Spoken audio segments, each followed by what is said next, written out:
Malik Cunningham is back for the Louisville Cardinals, and with the emergence of Brock Domann, it has many fans asking if there should be a quarterback battle for the starting position. On today's episode of the Locked On Louisville podcast, I'm going to explain why there should not be, but why Domann's emergence is huge for the Cardinals, not only this season, but going forward. With that being said, let's get right on into the show. You are Locked On Louisville, your daily podcast on the Louisville Cardinals. Part of the Locked On Podcast Network, your team every day. What is going on, everyone? Welcome into this Tuesday edition of the Locked On the Louisville podcast. I'm your host, Dalton Pence. I serve as a credentialed media member for Cardinal Sports Zone. I also do some PA announcing work for the university in various sports. I want to take this time, as always, to say thank you all for making us your first listen of the day. Just a reminder, the show is free on all streaming services 5 days a week. Your team every day. As I mentioned, Malik Cunningham is back, and with the emergence of Brock Domann, it has many fans asking if there should be a starting quarterback battle. I'm going to explain why there should not be, but why Domann's emergence is huge for the Cardinals moving forward. We'll also discuss what the most likely path to becoming bowl eligible is.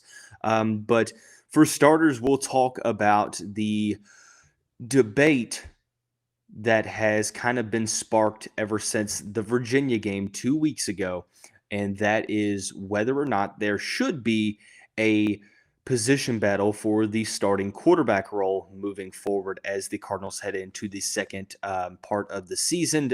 For context, the Louisville Cardinals were on bye this week, as most of you already know. So Malik Cunningham is back at practice. The recent depth chart that was released on Monday listed Cunningham as the starter for Saturday's game against Pittsburgh. And I think that the debate has kind of dwindled down a little bit, but I've still seen it across social media, and I think that it brings up some interesting points. But I do want to express my opinion on the matter, and that's the fact that I don't think there should be a position battle for the starting quarterback, nod going forward, especially not in this game. Because when you look at it, I think that there's essentially a couple ways that you can look at this. The first way is the fact that I don't really think that there's much that you can turn to and look at and think that, okay, Malik Cunningham should be benched. If you make that claim, you have to have something to back it up, and I just don't necessarily know that there is enough evidence to really warrant Malik Cunningham being benched. I think that if anything, I think that it's kind of the other way around. I think that the offense was starting to continue to progress each and every week. Now, there's no secret. The team's offense struggled starting out, right? Syracuse, you lost 31-7 offensively. Really, really did not look good all across the board. Sure, you can put some of that on Malik Cunningham. A lot of that you have to put on, the protection of the quarterback, but also play calling as well. That's something to factor into this equation. We'll kind of come back to that. But then you look at the game against, Central Florida. Still not necessarily a good performance, 20-14. Ever since then, you've had some pretty decent offensive performances. 31 points against Florida State, 41 against South Florida, 33 against Boston College. And then obviously the game against Virginia. You can make the case that, hey, Louisville's offense still wasn't necessarily all the way cohesive, kind of left you wanting more. And I get it. Look, if you want to break down a certain player's film and find the mistakes, you're going to be able to. No player is perfect. And sure, Malik Cunningham has made his fair share of mistakes through the first 5 games of this season. I'm not saying that he is to go without blame. I'm just saying that I have not seen enough to believe that Malik Cunningham should not be the starting quarterback going forward. It would be a completely different story if Cunningham missed, let's say, 3 or 4 games, and Brock Domann comes in right away, and the Cardinals win games. He looks solid doing so, one or the other, maybe both. But let's say Domann puts together a solid stretch of performances, right? then you might have a conversation. Then you might have a debate, and a truly you might have a solid argument as to why, hey, Brock Domann should be the starter moving forward. But I think that most of the fan base is probably on the same page here, and that's that Malik Cunningham should be the starting quarterback going forward. Look, I don't think that one missed game should mean that he is the backup. It'd be different if Cunningham was completely just not playing like himself. Through the first 5 games, he just was still struggling. I will say that he has made some mistakes along the way. Thrown some interceptions, some costly turnovers, overthrown, underthrown his receivers, which happens. Brock Domann's done the same thing. I think the Louisville offense is most dynamic with the ball in Malik Cunningham's hands. I think that this offense is kind of tailor made to his skill set. The RPO, has been pretty solid. The option ability, the ability for him to get out of the pocket and run, I think that it adds a different dynamic to this Louisville offense. Now, does the passing offense have to improve with Malik Cunningham under center? Yes, it does. I think that Cunningham has some room for growth, but I just don't necessarily think that he's been that bad to where there should be a position battle for the starting quarterback role. But what I will say, going to the other side of things, where some fans say, well, Louisville's offense looks completely different with Brock Domann. The passing offense looks way different. The play calling has been opened up.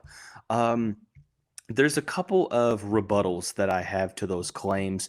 Number one, I don't necessarily think that the offense looked that much different.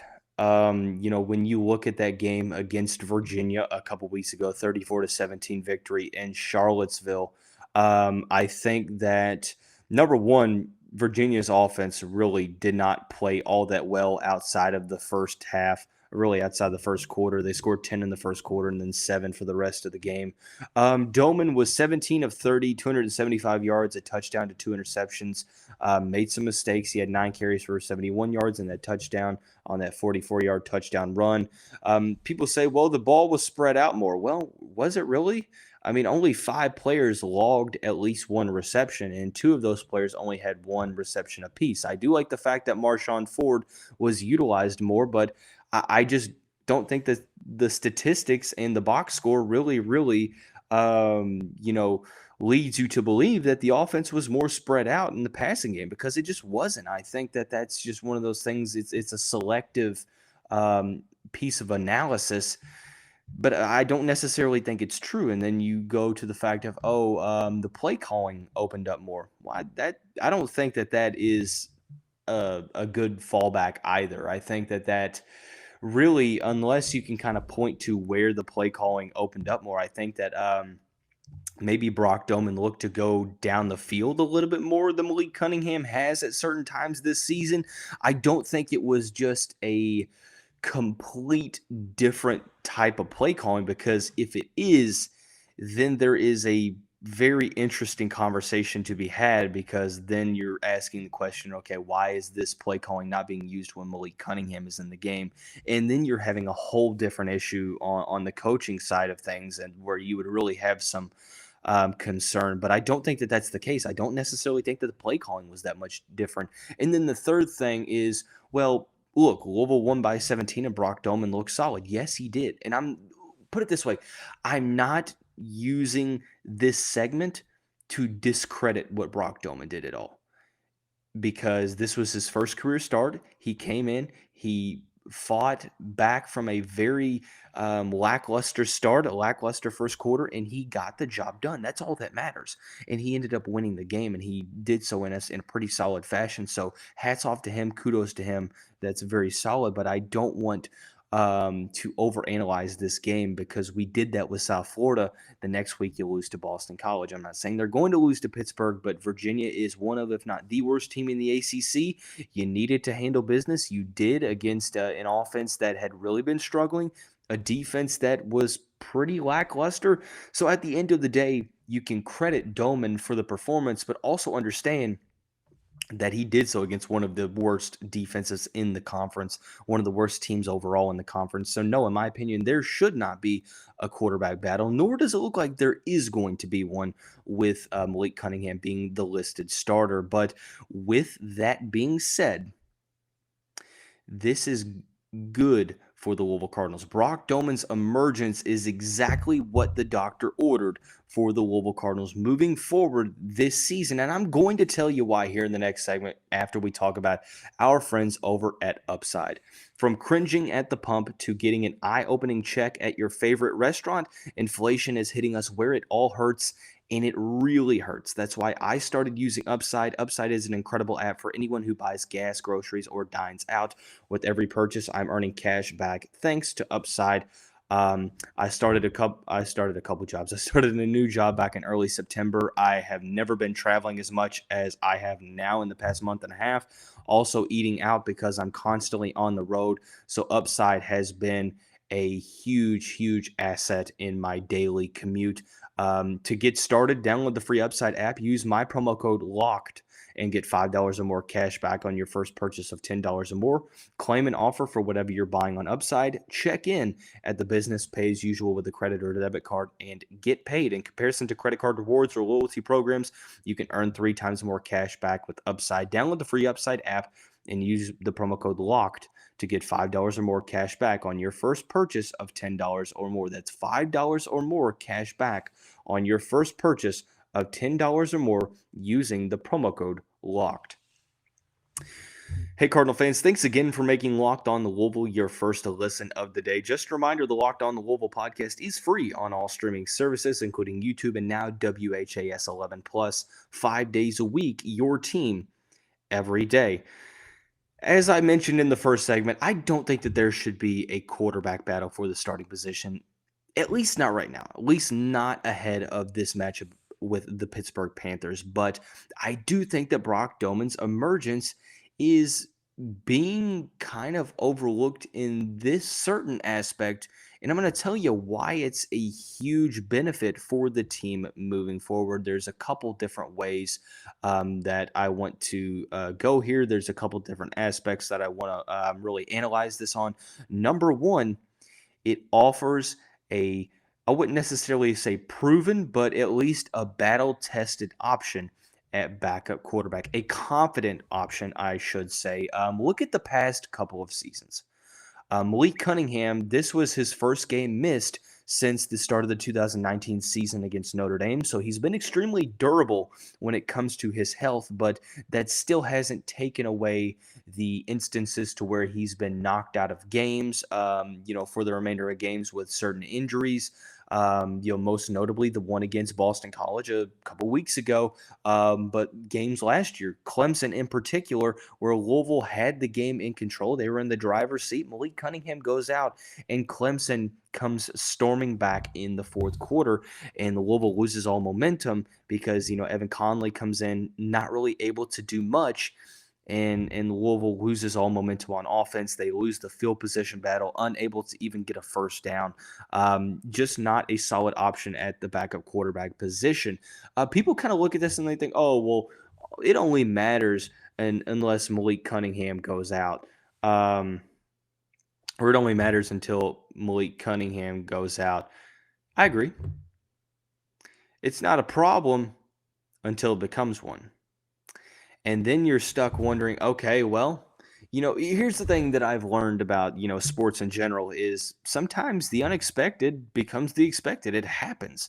Things happen in sports in a game, and it really helps having a backup quarterback that got his first start a couple weeks ago, won on the road in a place that's traditionally been a tough place for the Cardinals to come out victorious, only their second win in Charlottesville since joining the ACC, and their other win was a last-second touchdown throw, like 20 seconds to go when Lamar Jackson hit Jalen Smith in the back of the end zone back in 2017.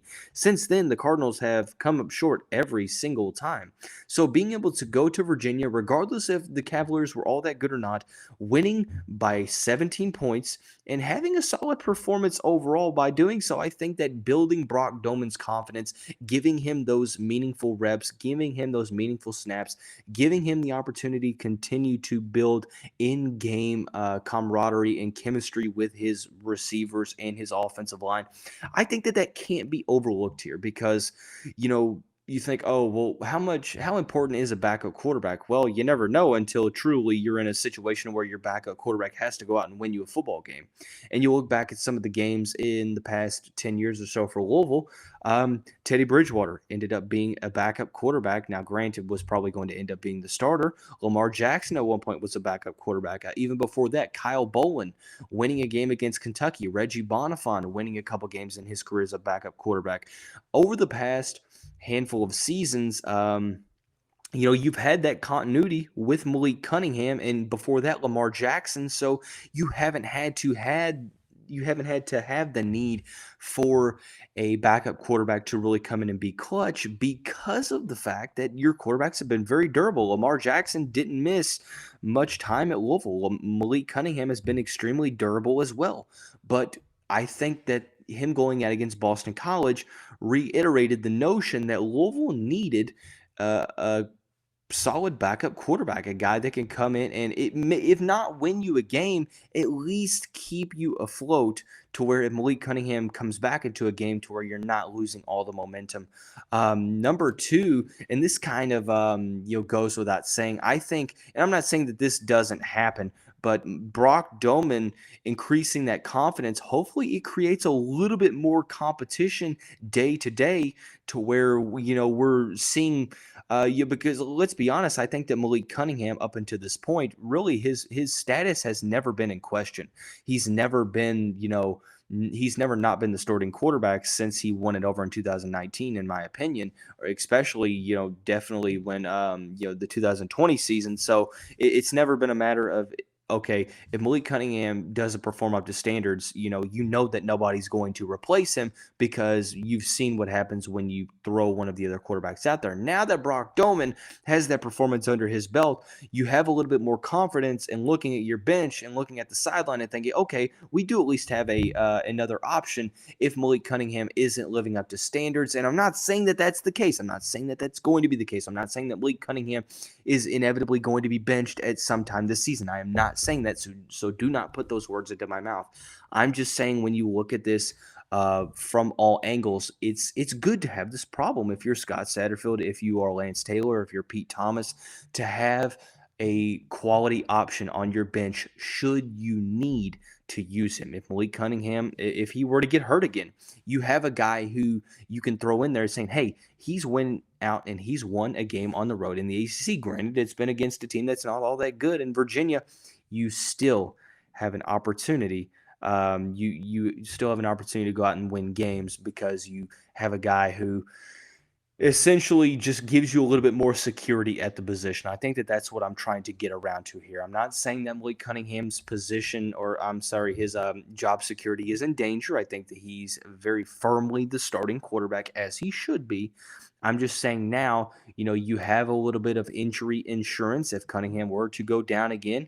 And let's face it, I think you have a little bit more competition at the position now that you've seen that one of the guys on, or at the position can go out and perform at a serviceable level. So, no, Malik Cunningham should not be in a position battle with Brock Domann. I think that it is squarely Malik Cunningham's job to lose.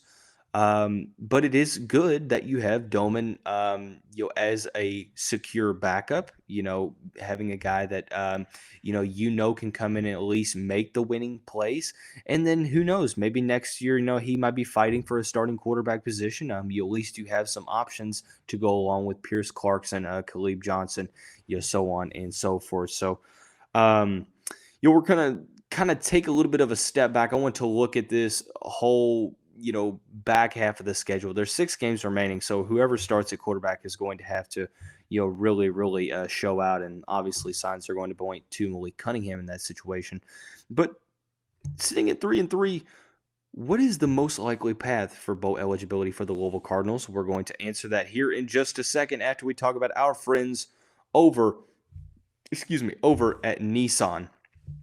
Our partners at Nissan have worked with us to create a new segment across the Locked On College Network titled Thrilling Moments, where we highlight the most exciting play from the Louisville Cardinals weekend games or throughout the history of our alma mater.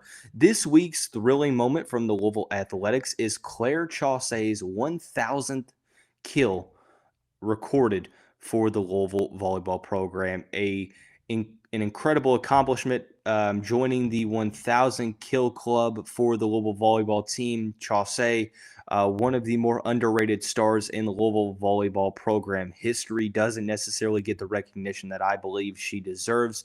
Has been a huge, has stepped up in a huge way, I should say. Has been a huge star this season, especially with Anna DeBeer out with injury since the Stanford game. So Claire Chaussey reaching 1,000 kills is the Nissan thrilling moment of the week. This segment has been inspired by the thrilling new designs featured across Nissan's new lineup of vehicles. Pursue what thrills you in the new Frontier, Armada, or Pathfinder today. Available now at nissanusa.com. So for the remainder of the show, we're talking about the final 6 games of the season. It's going to be a very challenging last half of the season, as most have expected. Currently, there are 4 ranked teams on the schedule. So we're answering the question, what is the most likely journey or pathway to finding or obtaining, I should say, bowl eligibility? That's the question that needs to be asked. Obviously, winning against Clemson and Kentucky, probably not probable. Isn't that a very redundant saying? But goes without saying, right? You're on the road for both of those games. Clemson's at number 5; they're undefeated on the season. Kentucky's number 19, but they're still solid with Will Levis in that offense. So I think that both of those games currently right now, I feel comfortable in saying that both of those should be losses. So you're looking at the remaining 4 games: Pittsburgh, James Madison, Wake Forest, and NC State. Simply put, I think that the games against the 2 unranked opponents at the current moment, they're must-win games, because you essentially have to win 3 out of those 4, in my opinion. Now, obviously, could you beat Clemson and Kentucky? Yeah, I mean, sure, it's possible, but I'm looking at probability here, and looking at the 4 most winnable games. James Madison coming off of the first loss of the season to Georgia Southern, 45-38. With their victory over Appalachian State in the 3rd week of the year, them starting out 5-0, reaching the AP polls last week, had many Louisville fans believing that, hey, look, James Madison with their solid defense is going to be a very tough opponent, and it's going to be in Cardinal Stadium. But I don't think it's going to be one of those games to where Louisville is not going to be favored in. I think they're going to be favored against the Dukes in that game. But that is a winnable game, and it's a must-win. Opportunity for Louisville, because you have to get these 2 wins here. Pittsburgh and James Madison have to be victories.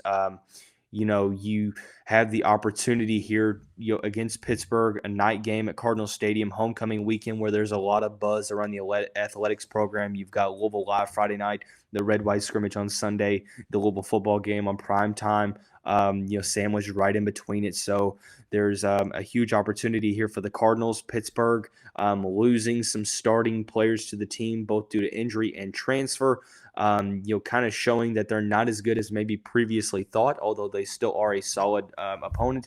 Lost to Georgia Tech a couple weeks ago, defeated Virginia Tech by 16 before the bye week. So Pittsburgh sitting at 4-2, still trying to contend in the ACC Coastal, where they are right in the thick of things. But I think that with Louisville currently being favored against the Panthers and over Pat Narduzzi's squad, I think that Pittsburgh and James Madison are kind of prerequisites to bowl eligibility. You have to win those 2 games, in my opinion. There is no ifs, ands, or buts, because the probability of you losing one of those games and defeating, both Wake Forest and NC State, or, defeating one of Wake Forest or NC State and then one of Kentucky and Clemson. It's just probably not the most likely scenario. The most likely scenario, in my opinion, are winning those two games in which you're probably going to be favored. Do not let that fool you, because that's still going to be some tough competition. But you have those two wins, and then the two that you're looking forward to after that, it's against the teams that you basically had fourth quarter leads against last year, Wake Forest and NC State. Wake Forest comes to Cardinal Stadium on October 29th. They're 5-1 on the season. Only loss comes to Clemson, 51-45. They do have they've only played one ACC team, or I'm sorry, they played two ACC teams thus far. They've only have one ACC win. That is against Florida State, where they won 31-21 in Tallahassee. So, Sam Hartman and the Demon Deacons are very, very tough. I think that they are just below Clemson when it comes to the ACC hierarchy this season. So I think that the team obviously has a little bit better of an opportunity to take down NC State, with Devin Leary being announced that he is out for the remainder of the season. They lost 24-9 to Syracuse this past week, beat Florida State last week 19-17. So the Wolfpack are a team that Louisville will have a chance against. Now, granted, it's still going to be a very tough game, and we do wish Devin Leary the very quick and speedy but full recovery. I never want to see a player go down to injury, but unfortunately, that does help Louisville's case. Leary going out, one of the best quarterbacks, if not the best quarterback in the conference, out for the season. That's a huge monumental loss for the NC State Wolfpack. We'll see how that can affect the game against the Cardinals in late November. But in my opinion, I think that the most likely path to bowl eligibility is winning against Pittsburgh, winning against James Madison, and winning against NC State. All three teams kind of currently kind of in wait-and-see approach. Pittsburgh is looking to extend a winning streak. James Madison looking to bounce back currently. And then NC State trying to find their identity in a post-Devin Leary season. So I think that if the Cardinals were to get to bowl eligibility, not saying they will, but if they were, that is probably the 3 wins that I would circle. So tomorrow's episode will be a Locked On crossover. There's a lot of great hosts in the ACC section of the Locked On Podcast Network, like Candace Cooper, who hosts Locked On ACC. But Nick Faribault does a great job of covering Pittsburgh, and I'm extremely excited to get back in the studio with him. So be sure to check that out. But that's going to wrap up this Tuesday edition of the show. Everyone have a great day. We'll see you right back here